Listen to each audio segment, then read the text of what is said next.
सर्वं शिवमयं शिवानंता शिवकृपानंता। गतकाल बृहस्पति देवगुरु बृहस्पतिर पुनर्वसु नक्षत्रे संचार संक्रांत जो भिडियो उपस्थापना करेছিলাম नवतारा चक्रेर क्यालकुलेशन तारपर एकेबारे फोन और मेसेजर बन्या। प्रथमेई एकजन मा फोन करे बोललेन जे आमार छेलेर तो शुक्रेर नक्षत्र भरणी नक्षत्र, तो सेई क्यालकुलेशने तो शुक्रेर नक्षत्र हिसेबे साधक नक्षत्र होच्छे। आरेकजन कमेंट सेक्शने कमेंट करलेन जे पुनर्वसु नक्षत्रके केन आमार जन्म नक्षत्र धरब। आरेकजन व्हाट्सएपे मेसेज करेछेन जे आमी खूब भय पाচ্ছি आमार चंद्रेर नक्षत्र, आपनि एकटु एई क्यालकुलेशनटाके यदि आरेकटु क्लैरिटी देन। तो सेई जन्य तड़िघड़ि करे प्रेमियार करा भिडियोगुलोके पिछिए दिए आज के आबार आपनादेर जन्य एकटु एक्सप्लेनेटरि एकटा क्लारिफिकेशनेर भिडियो उपस्थापना करछि। देखुन विषयटा हच्छे এই যে গ্রহ বৃহস্পতি দেবগুরু, এই দেবগুরুর থেকে আমাদের সবচেয়ে বেশি এক্সপেকটেশন প্রত্যাশা জন্ম ছক থেকেও এবং গোচরেও। জন্ম ছকে যদি কারোর সক্ষেত্রস্থ বৃহস্পতি থাকে কিন্তু সেটা যদি অশুভ হয় in terms of placement, in terms of malefic influence, সেগুলোকে আমরা গ্রাহ্যই করতে চাই না। বৃহস্পতি দেবগুরু মানেই তার একটা ব্র্যান্ডিং হয়ে গেছে, সেই ব্র্যান্ডিংয়ের বাইরে আমরা ভাববই না। 2019-এর নভেম্বরে যখন দেবগুরু বৃহস্পতির সঞ্চার হলো ধনু রাশিতে সক্ষেত্রে, তখন একেবারে সैलाब বন্যা যে দারুণ 2020-তে একেবারে বৃহস্পতি আমাদের ছাপ্পার ফারকে দেবেন। তো ছাপ্পার ফারকে কি দিলেন সেগুলো আমরা সবাই পেয়েছি এবং সেগুলো আশা করি সারা জীবনে ভুলব না। তো এই যে বৃহস্পতিকে নিয়ে সবচেয়ে বড় স্ক্যাম, সবচেয়ে বড় কেলেঙ্কারি, প্র্যাকটিক্যাল অ্যাকচুয়াল রেজাল্টস কি হবে এটা হচ্ছে সবচেয়ে গুরুত্বপূর্ণ। আমি যদি আশা করি 15 আর পাই 10 বা পাই 5, সেটা ভালো না আশা করব 5 আর পাবো 15? স্বয়ং ভগবান শ্রীকৃষ্ণ বলছেন গহনা কর্মানো গতি, যে এই কর্মের যে সিস্টেম, যে অ্যালগোরিদম, সে একেবারে ঘন জঙ্গলের মতো, ভুলভুলাইয়ার মতো, এ বোঝা ইম্পসিবল। মানে উনি এই সিস্টেমটাকে মানুষের বোধের বাইরে করে দিয়েছেন। তো সেই জন্য অনেক কিছু ফ্যাক্টরকে ফ্যাক্টর ইন করতে হয়। ফর এক্সাম্পল, যখন আমরা আপনারা অনেকেই যেহেতু জ্যোতিষ অনুরাগী, একটু আপনাদের সঙ্গে একটু তাত্ত্বিক আলোচনা করি তো বুঝতে সুবিধা হবে। ধরুন আপনার একটা নতুন গ্রহের দশা শুরু হবে বা হয়েছে, তাহলে আমরা কি দেখি যে সেই দশা লর্ড কোন কোন ভাবের কারক।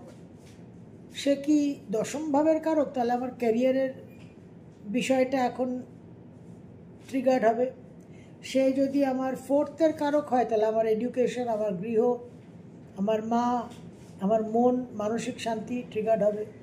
সে যদি 6ষ্ঠের কারক হয় তাহলে আমার রোগ রিপু হতে পারে, ঋণ হতে পারে। সে যদি 11-এর কারক হয় তাহলে আমার আয় উন্নতি হতে পারে। এটা আমরা খুব জেনারেল একটা টেমপ্লেট।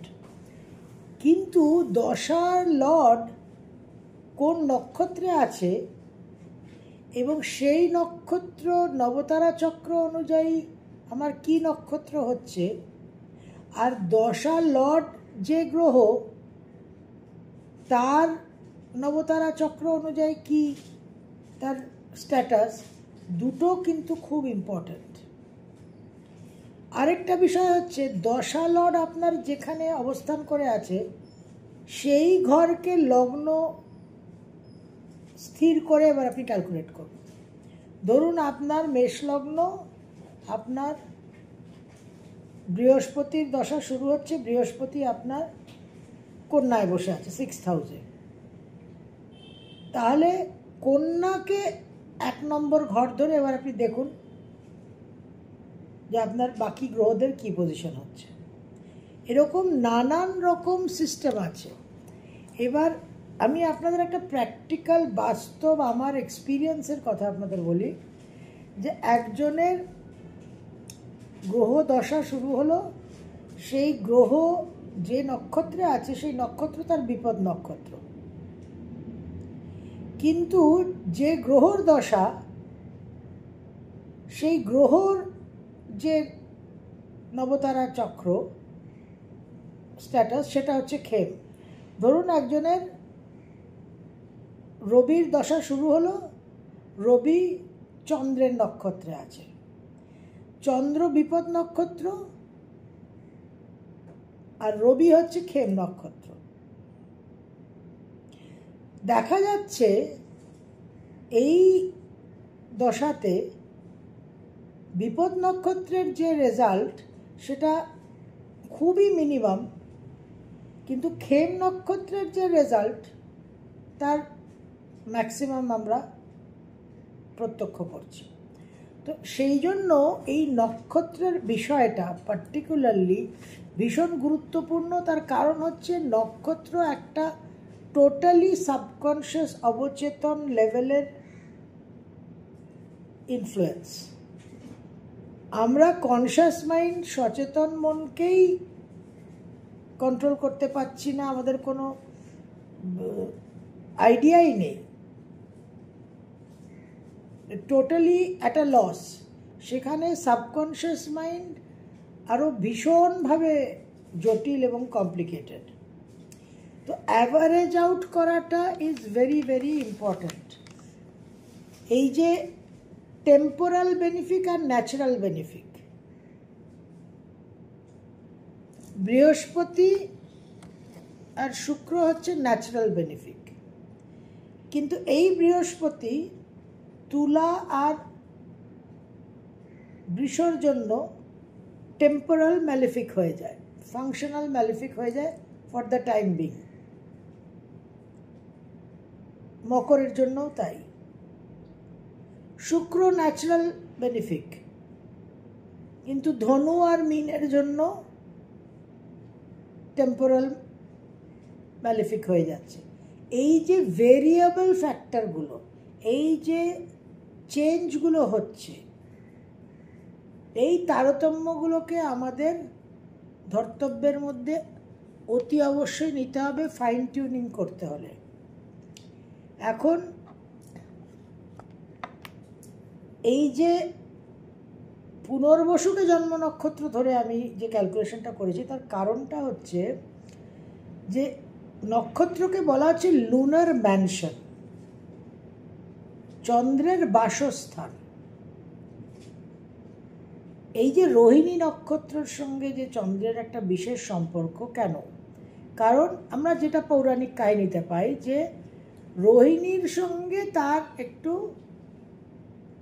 প্রেম ভালোবাসা অধিক মাত্রায় ছিল, তার সঙ্গে সে বেশি সময় কাটাতো, তাতে বাকি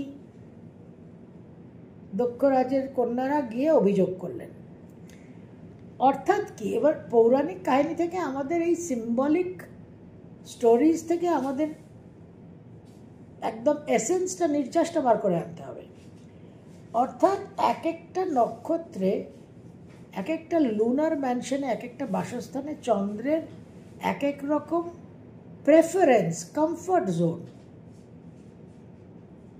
আমার এক এক জায়গায় এক এক রকম কমফর্ট লেভেল এবং সেই অনুযায়ী আমার প্রেফারেন্স লিস্টিং। তো যখন নক্ষত্র ট্রানজিট হচ্ছে তখন যেটা মৌলিক, ফান্ডামেন্টাল, অর্থাৎ পুনর্বসু নক্ষত্র, পুনর্বসু নক্ষত্র সাপেক্ষে আমি কি নবতারা চক্রের এফেক্টস পাচ্ছি। চন্দ্র যখন পুনর্বসু নক্ষত্রে থাকছে যার জন্ম নক্ষত্র পুনর্বসু নক্ষত্র হচ্ছে, সেই ক্ষেত্রে বাকি 26টা নক্ষত্রতে চন্দ্রের কমফর্ট জোন এবং প্রেফারেন্স লিস্টিংটা কীরকম বেরোচ্ছে। আগে আমাকে এই মূল প্রাইম আদি যে লিস্টটা সেটা আমাকে বার করতে হবে। How comfortable is the moon with reference two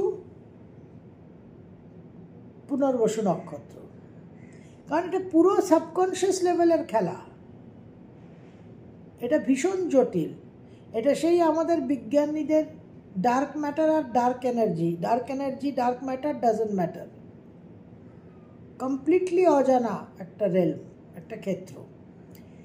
এখানে কি হচ্ছে, আমি আপনাদের মেষ থেকে মীন রাশির যে ভিডিও দেব তাতে আমি নবতারা চক্র অনুযায়ী দিচ্ছি, কিন্তু আপনারা একটু অ্যাভারেজ আউট করে দেবেন। দেখুন এত অলরেডি আমি এতগুলো ভিডিও দিচ্ছি, সারা দিন ভিডিও বানাচ্ছি, তো এত ভিডিও এত বিস্তারে করা তো সম্ভব নয়। এখন কত আরও সামনে আছে, আপনারা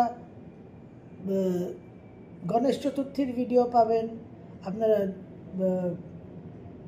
পিতৃপক্ষের ভিডিও পাবেন, আসন্ন টোটাল লুনার এক্লিপসের ভিডিও পাবেন, তারপর তো 12খানা দৈনিক পথ চলার ভিডিও আছে।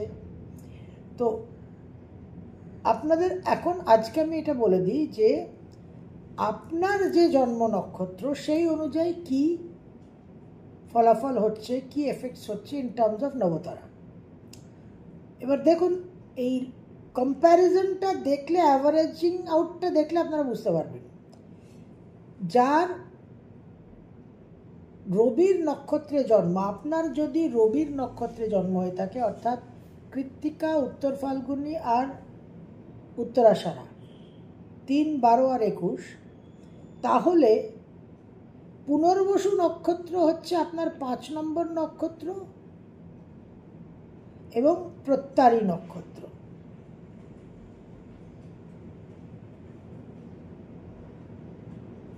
এই হিসেবটাকে বুঝতে হবে। আপনার যদি চন্দ্রের নক্ষত্রে জন্ম হয়ে থাকে তাহলে রোহিণী, হস্তা, শ্রবণা, তাহলে বৃহস্পতি হচ্ছে আপনার 4 নম্বর নক্ষত্র, চন্দ্র, মঙ্গল, রাহু, বৃহস্পতি, তাহলে আপনার খেম নক্ষত্র, গুড রেজাল্ট। রবির প্রত্যারী গুড রেজাল্ট নয়। মঙ্গলের নক্ষত্রে যদি আপনার জন্ম হয়ে থাকে 5, 14 আর 23, মৃগশিরা, চিত্রা আর ধনিষ্ঠা, তাহলে বৃহস্পতি নক্ষত্র আপনার 3 নম্বর নক্ষত্র হচ্ছে মঙ্গল, রাহু, বৃহস্পতি, অর্থাৎ বিপদ নক্ষত্র। রাহুর নক্ষত্রে যদি আপনার জন্ম হয়ে থাকে 6, 15 আর 24, আর্দ্রা, স্বাতী আর শতভিষা, তাহলে বৃহস্পতির নক্ষত্র আপনার 2 নম্বর নক্ষত্র, আপনার সম্পদ নক্ষত্র হচ্ছে।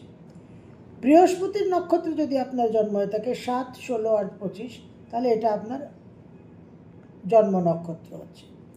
শনির নক্ষত্রে যদি আপনার জন্ম হয়ে থাকে 8, 17 আর 26, অর্থাৎ পুষ্যা, অনুরাধা আর উত্তর ভাদ্রপদ, তাহলে বৃহস্পতির নক্ষত্র আপনার অতিমিত্র নক্ষত্র।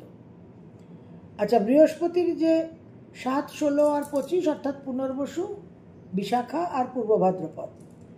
শুক্রের নক্ষত্রে যদি আপনার জন্ম হয়ে থাকে 2, 11 আর 20, ভরণী, পূর্ব ফাল্গুনী আর পূর্বাষাঢ়া, তাহলে 6 নম্বর নক্ষত্র হচ্ছে আপনার বৃহস্পতি এবং সাধক নক্ষত্র হচ্ছে। কেতুর নক্ষত্রে যদি আপনার জন্ম হয়ে থাকে 1, 10 আর 19, অশ্বিনী, মঘা আর মূলা, তাহলে 7 নম্বর নক্ষত্র হচ্ছে বৃহস্পতির নক্ষত্র, বদ নক্ষত্র হচ্ছে। বুধের নক্ষত্রে যদি আপনার জন্ম হয়ে থাকে 9, 18 আর 27, অর্থাৎ অশ্লেষা, জ্যেষ্ঠা আর রেবতী, তাহলে 8 নম্বর নক্ষত্র হচ্ছে বৃহস্পতি, মিত্র নক্ষত্র। এইবার আপনারা দেখুন এই অ্যাভারেজিং আউটটা কী বেরোচ্ছে। রবির নক্ষত্রে যাদের জন্ম তাদের জন্য ট্রানজিটে সাধক নক্ষত্র হচ্ছে, কিন্তু জন্মকালীন নবতারা চক্রে প্রত্যারী। সুতরাং রবির নক্ষত্রে যাদের জন্ম তাদের যে প্রত্যারী নক্ষত্রের কারণে নানান রকম অবস্টেকলস, বাধা বিপত্তি, সেইটা কিন্তু আপনারা কিছুটা কভারেজ পাবেন, অ্যাচিভমেন্টস, কৃতিত্ব, পজিটিভিটির কারণে, কারণ এটা আপনার ট্রানজিটে সাধক নক্ষত্র। এবার যখন আমি রবির নক্ষত্র বলছি মেষ রাশিতে বা সিংহ রাশিতে বা ধনু রাশিতে, তখন কিন্তু আমি রবির নক্ষত্রকে এখানে সাধক হিসেবেই, পজিটিভ হিসেবেই বলছি। এবার মেষ, সিংহ, ধনুর মধ্যে যারা যারা সমস্ত রবির নক্ষত্রের মানুষ আছেন, অর্থাৎ কৃত্তিকা, উত্তর ফাল্গুনী, উত্তরাষাঢ়া, তাদের জন্মকালীন নবতারা অনুযায়ী প্রত্যারী, অবস্টেকলস পাচ্ছেন, প্রতিবন্ধকতা পাচ্ছেন, ডিস্টারবেন্স পাচ্ছেন, কিন্তু ট্রানজিটে যেহেতু সাধক হচ্ছে, সুতরাং কিছু অ্যাচিভমেন্ট, কিছু পজিটিভিটি আপনারা পাবেন। চন্দ্রের নক্ষত্রে যাদের জন্ম তাদের ট্রানজিটে কিন্তু বদ নক্ষত্র হচ্ছে, নানানভাবে পরাস্ত হওয়া, কিন্তু তাদের জন্মকালীন নবতারা অনুযায়ী ক্ষেপ, সুতরাং বিশেষ বিশেষ ক্ষেত্রে কিন্তু তারা পজিটিভ রেজাল্ট পাবেন। মঙ্গলের নক্ষত্রে যাদের জন্ম তাদের ট্রানজিটে মিত্র নক্ষত্র হচ্ছে নবতারা চক্রে, এবং তাদের জন্মকালীন নবতারা চক্র অনুযায়ী, জন্ম নক্ষত্র অনুযায়ী কিন্তু বিপদ নক্ষত্র। সুতরাং নানান রকম ডেঞ্জার, নানান রকম অশুভ পরিস্থিতির মধ্যেও কিছু না কিছু রাস্তা, কিছু না কিছু উদ্ধার ব্যবস্থা হয়ে যাবে। এবার এগুলোকে মাথায় রাখতে হবে। রাহুর নক্ষত্রে যাদের জন্ম তাদের গোচর অনুযায়ী অতিমিত্র আর জন্মকালীন সম্পদ, সুতরাং আদ্রা, স্বাতী আর শতবিশা নক্ষত্রের মানুষদের টোটালি শুভ ফল। বৃহস্পতির ক্ষেত্রে জন্ম নক্ষত্র, সুতরাং জীবনে নতুন অধ্যায়, নতুন অনেক কিছু তৈরি হওয়া। শনির নক্ষত্রে যাদের জন্ম পুষ্যা, অনুরাধা এবং উত্তরা ভাদ্রপদ, তাদের গোচরে সম্পদ নক্ষত্র হচ্ছে জন্মকালীন নবতারাতে অতিমিত্র, তারাও কিন্তু খুব ভালো রেজাল্ট পাবেন। শুক্রের নক্ষত্রে যাদের জন্ম তারা গোচরে প্রত্যারী পাচ্ছেন, কিন্তু জন্মকালীন পাচ্ছেন সাধক, সুতরাং ওই মিক্সড রেজাল্ট। কেতুর নক্ষত্রে যাদের জন্ম তারা গোচরে খেম নক্ষত্র পাচ্ছেন আর জন্মকালীন পাচ্ছেন বদ নক্ষত্র, সুতরাং সেখানেও একটা অ্যাভারেজ আউট করতে হবে। বুধের নক্ষত্রে যাদের জন্ম তাদের গোচরে হচ্ছে বিপদ নক্ষত্র আর জন্মকালীন হচ্ছে মিত্র। তো এইভাবে আপনাদের একটু প্লাস মাইনাসটা দেখে নিতে হবে, যাতে আমার এক্সপেকটেশন অনুযায়ী প্রস্তুতি হয়। এই রাহুর নক্ষত্র আর শনির নক্ষত্র, এই দুটো নক্ষত্রে যাদের জন্ম তাদের জন্য গোচর এবং জন্মকালীনটা ম্যাচ করে পজিটিভ হয়ে বিশেষভাবে শুভ হচ্ছে, এই জায়গাটা খেয়াল রাখতে হবে। বাকিদের কিন্তু প্লাস মাইনাস থাকছেই। এই ক্ল্যারিফিকেশনটা আপনাদের প্রয়োজন ছিল, এই জন্য আজকে এই ভিডিওটা করলাম। কারণ বৃহস্পতি দেবগুরু অত্যন্ত গুরুত্বপূর্ণ একটা ইনফ্লুয়েন্স, এবং সে তার নিজের নক্ষত্রে সঞ্চার করছে 10 মাস, তার নিজের গতি, অতিচার গতি, কিন্তু নক্ষত্রতে সে যে 4-5 মাস থাকে সেখানে সে 10 মাস থাকছে। সুতরাং এটা একটা অত্যন্ত ইম্পর্টেন্ট ট্রানজিট।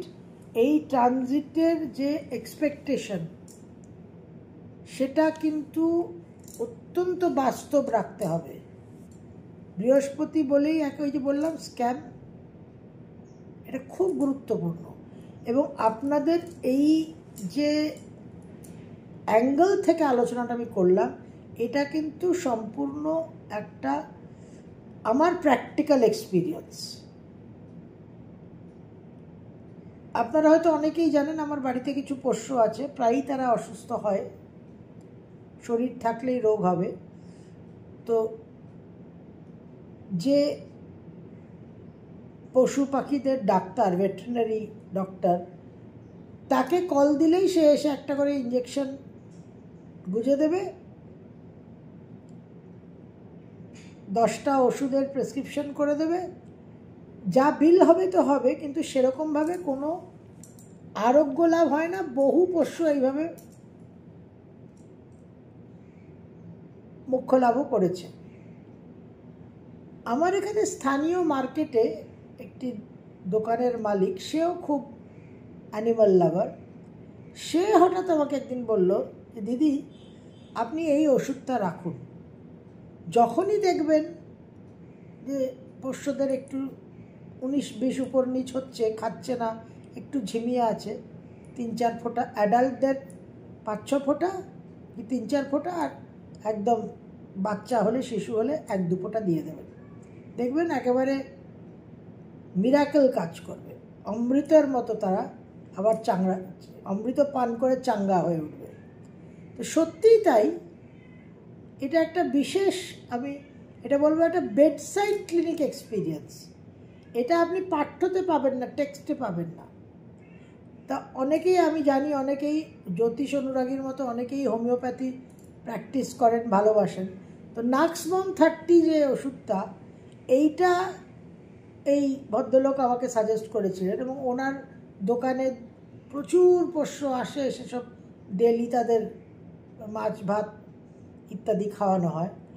তো তিনি নিজেও রাখেন, তিনি আমাকেও দিয়েছিলেন রিসেন্টলি, এবং আমি দেখলাম সত্যি ম্যাজিক্যাল কাজ করছে। তো এটা ফ্রম এক্সপিরিয়েন্স, এটা বেডসাইড ক্লিনিক।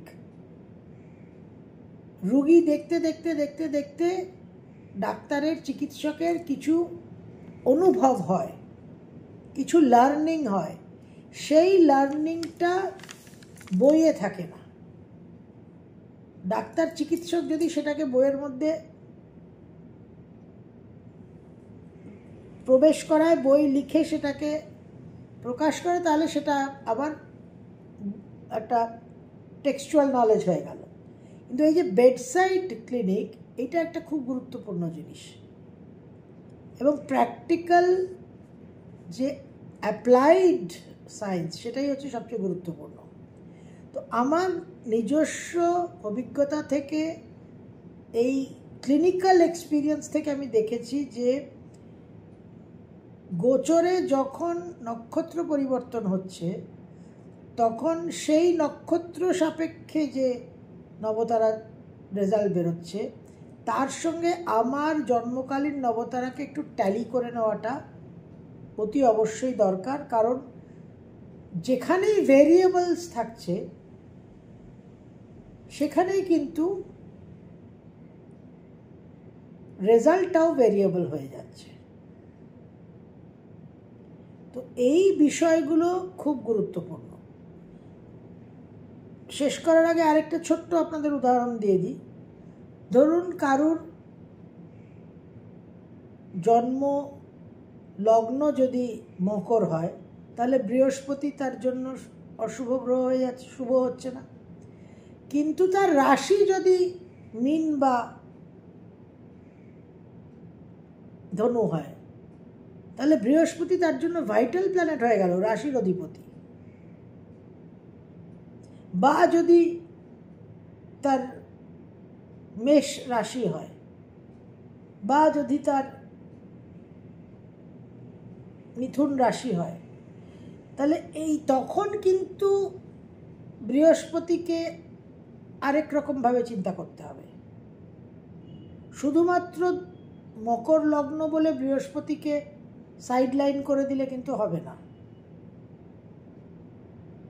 রাশি অনুযায়ী কি হচ্ছে, আচ্ছা নবাংশতে কি লগ্ন আসছে, সেটাও আমাদের দেখতে হবে।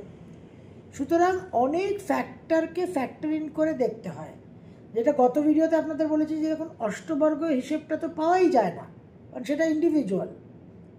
তো যতটা ফাইন টিউনিং করা যায়, যতটা অ্যাকিউরেসি আনা যায়, কখনোই কমপ্লিট অ্যাকিউরেসি আনা যায় না, অনেক গ্যাপ থাকে। এবার ইষ্টকৃপা গুরুকৃপায় অনেক সময় এমন কিছু কিছু কথা মুখ দিয়ে বেরিয়ে যায় যেগুলো একটা দেখা গেল যে পরবর্তীকালে সেরকম ঘটনা ঘটলো। এগুলো সব ইষ্টকৃপা, এগুলো সব গুরুকৃপা, কারণ জ্যোতিষটা একটা বিদ্যা, এবং বিদ্যা মানেই হচ্ছে দেবীর আশীর্বাদ। কোনো মানুষের, কোনো হিউম্যান ইন্টেলিজেন্সের সে ক্ষমতাই নেই যে ওই লেভেলে পৌঁছবে। কোনো বৈজ্ঞানিক, কোনো সায়েন্টিস্ট, সে নিউটন বলুন, আইনস্টাইন বলুন, স্টিফেন হকিন্স বলুন, প্রফেসর হিগস বলুন, যার কথাই বলুন না কেন, কারুর ক্ষমতা নেই কোনো কিছু আবিষ্কার করে যতক্ষণ না প্রকৃতি তাকে সেই আশীর্বাদটা, সেই মোমেন্ট অফ ব্লেসিংটা প্রদান করছে। সুতরাং এই একটা সুপার ইম্পোজ করা, দুটো ফ্যাক্টরকে সুপার ইম্পোজ করে সঠিকভাবে জানতে হবে।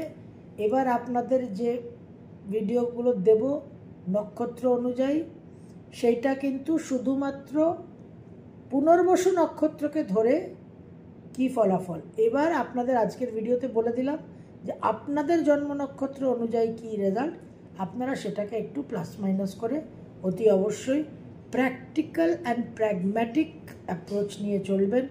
বৃহস্পতির কাছে অযথা অবাস্তব একটা প্রত্যাশা করবেন না, তাহলে কিন্তু বিশেষভাবে হতাশ এবং নিরাশ হতে হবে। সর্বম শুভময়ম শিবানন্তা শিবকৃপা।